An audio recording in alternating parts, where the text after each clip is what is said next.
Hello, and thank you for joining this seminar. I want to introduce Clair Nicklin, who is the regional representative for the Andes region for CCRP. And I want to start by asking her about their experience with network analysis. And my question to you is, in your opinion, why do we need to understand social networks in the work of CCRP? So if the underlying question of social analysis being a method, the question is how knowledge is shared and created, because sometimes in the network there's a creation moment, and also it's not just technology transfer, right? It's who's co-creating knowledge, how's it created, how do networks inform that, and how is it shared? With the hopes of us all becoming more efficient, if we understand that, we're not just communicating in kind of this one-way channel or making assumptions. We can understand how it works and use that to share and create knowledge. In the projects of the Andes, that that one in Northern Potosi, it was, what are the type of person who should be part of the conversation of the network? So nutrition, it's not just the mother. We found if we brought the father in, if we brought the older siblings, if you bring the mother-in-law in, then the nutrition outcomes change. So a classic network analysis that we learned was, these very heavy surveys where you list individuals. Who are you talking to? And that can be very hard because there might be 500 people in a network or 1,000. We don't know all the names. But if you ask for type of person, do you get your information from your neighbors? Do you get it from a family member, someone from the church, an extension agent, a women's group? Then that can also be interesting. Like, who are the nodes of information? So I think what we've seen in this work on the project level and in the CCRP is, one, starting with a lot of qualitative observation. Sometimes I don't realize who I'm being inspired by. So first, some deeper interviews and observation about what are nodes that, before you go to a survey, and then go to a survey that can ask about types. So if you observe that, wow, the mother-in-law has a lot of influence on the family's diet, then you can ask. But if you don't know that, you can't ask that. And then likewise, when you ask what specific people. So I've seen it be successful when we do some observation and deep interviewing to understand where that could be. And I'm just reading Rick Coe's new paper about motivation. So like a big part of that, he mentions, and many authors do, about we're all part of a social context and we're being influenced by that. So I think a lot of the network analysis is trying to understand who really influences us. Less important than the actual method in the survey was, to me, opening people's minds, people who might be from communities, farmer leaders, NGO folks, researchers, to look at social dynamics in a community, because not everyone has the same. There's these informal leadership positions that can be invisible. Who people really listen to, it's not always the village leader. It's not always the person they're supposed to listen to. So keeping your eyes open for that kind of qualitative observation of like, who seems to have influence, even if it's not formally recognized. One basic skill that maybe everyone needs in the ecosystem of CCRP. Some people are naturally much better at this and already constantly are looking at social relationships and tracking that and seeing who has influence, who doesn't. Some people are oblivious to it, but we all need to be looking at that if we care about agroecological transitions, because the social part of how information is flowing is really important. And so, so some people are very natural observers of that. And often women, because women are more socialized to observe that way. And so it was funny in that workshop where a lot of, again, people who are from the community, they just don't notice that, oh, we're only working with evangelicals, or we're only working with Catholics, or we're only working with these these extended kinship networks. And then I thought the quantitative can be helpful. We did a quantitative assessment of our COP, which was a closed system of the 50 people who were in the room. And all of a sudden you see weak and strong ties, like we were talking about the other day, of social capital. So everyone was connected, but the questions that were asked got at, like, who do you go to first? Who do you listen to? Who do you go to for advice about your project? Who do you go to about advice about soils? Who do you go to hang out with at meal times? And all of a sudden you had like 5 clusters. And within those clusters, there was usually one person who I call a pollinator, who was very strongly connected. And the regional team was kind of in the middle.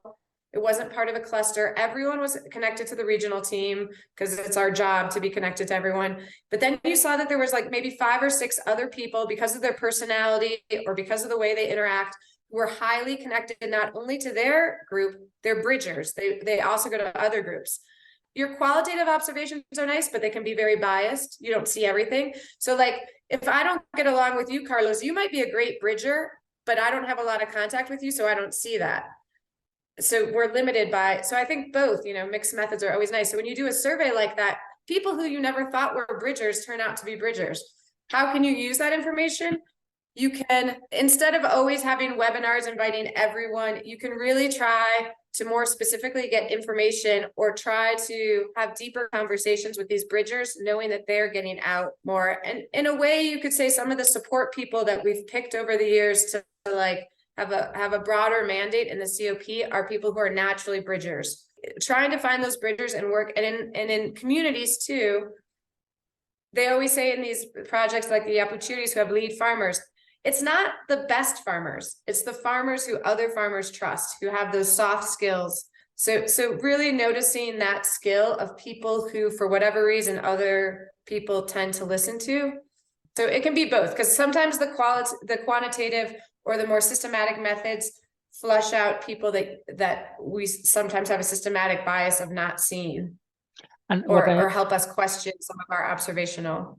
What I appreciate about what you are doing now is you're giving us real examples of how, through the process of observation and then probably deeper understanding through quantitative methods of how the networks are formed, one can use them to answer specific questions. So you have highlighted a number of things. So the different functions that individuals have within those networks, the ability to discover connections that are not visible, the need to customize the tools that we use to construct the networks to focus on specific aspects that we are interested in terms of nodes and the type of information that flows between them.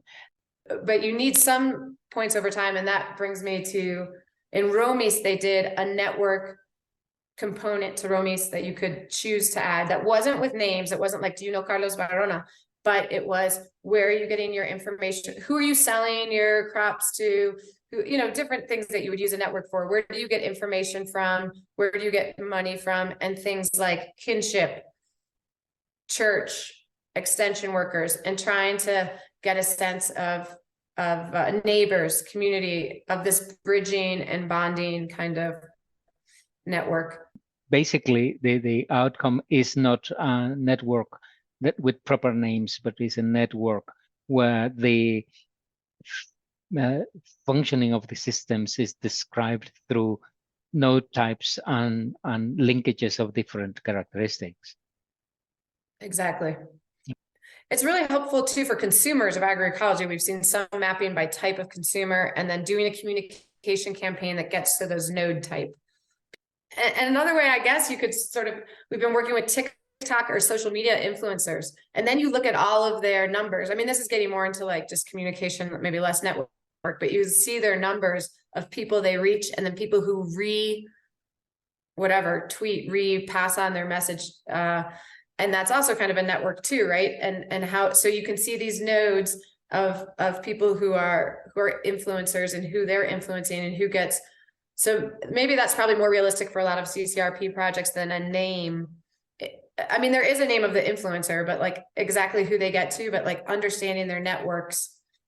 And I think that highlights a different type of research question that for me is more useful. Is not who individually is part of the network, which in some cases is important. In our cases, what are the types of individuals and what are the functions that they fulfill, and within a specific setting, where are they likely to be and what sort of information flows between them, without having to know in every case the names of all the members of the network. There might be some of them key nodes, bridges that we know, but the rest of them probably are types. Claire, I wanted to ask you a question, and is whether you have any hints or recommendations for any colleagues that are interested in exploring how to use social network analysis in their work in research of the type that we do for CCRP, say within FRNs, or say when developing action research. I think all of us can benefit from constantly trying to see who's participating, who's not, in very subtle ways. The FRN observation protocol has some like easy prompts of that. Like I always say, the main question is who's coming and who's not coming. So like when you're in a community or wherever, you have to not just look at who's in the workshop. You have to look at why is that woman over there with her animals? What's she doing? Why is she not coming? Or ask the people, ideally have that conversation as a community, not in an extractive way, but in a reflective way. Who's not here and why are they not here? So I think in the FRN observation protocol, there's a lot of those prompts of like, who's not here and how do networks, again, a network is different from a group because not everyone needs to touch the information. And that's good because time is precious resource. So the idea is like, not everyone needs to come to every workshop if there's a network to fund it. So I think that's a great way to start, to think about types, to start observing the social, who's sharing, to constantly be aware of like who listens to who, how does social pressure work, how does influence work, and then to apply that everywhere. And I think it's really important in diversity, equity, and inclusion, who is not seemingly participating in a strong way, and how do we include them? So that's where I think the second, it can be very strong, and every project needs to be doing some level of social network to understand who's being excluded. And so, yeah, often you'll see these as very, wow, there's no Catholics at this. It's a religious exclusion. It's a gender, it's an age, it's economic level exclusion. And that can be very powerful because then you can adjust things so I think the DEI part is very important too when we think about networks, because there's people being excluded. And how would you react to this statement? If you're going to get into quantitative social network analysis, you need to think carefully about where you want to get to, because the investment in collecting and processing the information is very high. And it's so fleeting. So I think I can give you some insights if you're really trying to find with the very formal, with the names. It's hard to think of a project that would benefit from that because it's so dynamic. And I did want to mention that when you asked for an example, one that we put in the COP paper is when something emerges, often you see it, it's almost like a flash mob in networks. When there's a big crisis point, like fall armyworm, that's when you saw these networks mobilizing in a much more, when there's like a very, you can see it around political, like coups, or when there's like a very, here it was Punto Morado, when there's a very specific and acute problem, all of a sudden the network blossoms and there's tons of activity and you do have 10,000 or thousands of people. And then that's okay for it to retract and to think about your own life and how you mobilize when there's an election or whatever. These networks can expand and retract. So when you do such a formal analysis, the moment you take the data, it's already passed. It's like it's already on a shelf, and maybe that network doesn't exist in the same way even 2 weeks later. So yeah, it's hard to think of times except when you're trying to have an insight, but I think a lot's published on that kind of insight that we got when we did it for the COP, of who are these influencers. It's hard to think of times when that's going to be necessary, but it does feel like very necessary to do better for FRNs to do better monitoring of the network. I personally think by type and by number. It sounds not, progressive to talk about numbers, but I think we have to talk about real numbers of how big these networks are. If we're talking about systems transformation, I think CCRP projects sometimes, even if on the paper there's thousands of farmers or whatever, we have to be realistic about how many are actively, and we've been discussing this, like what is active participation, but how are these networks working to really, sometimes we don't like to talk about scale, but we have to understand better the scale of these changes and how they're expanding or how they're reaching people.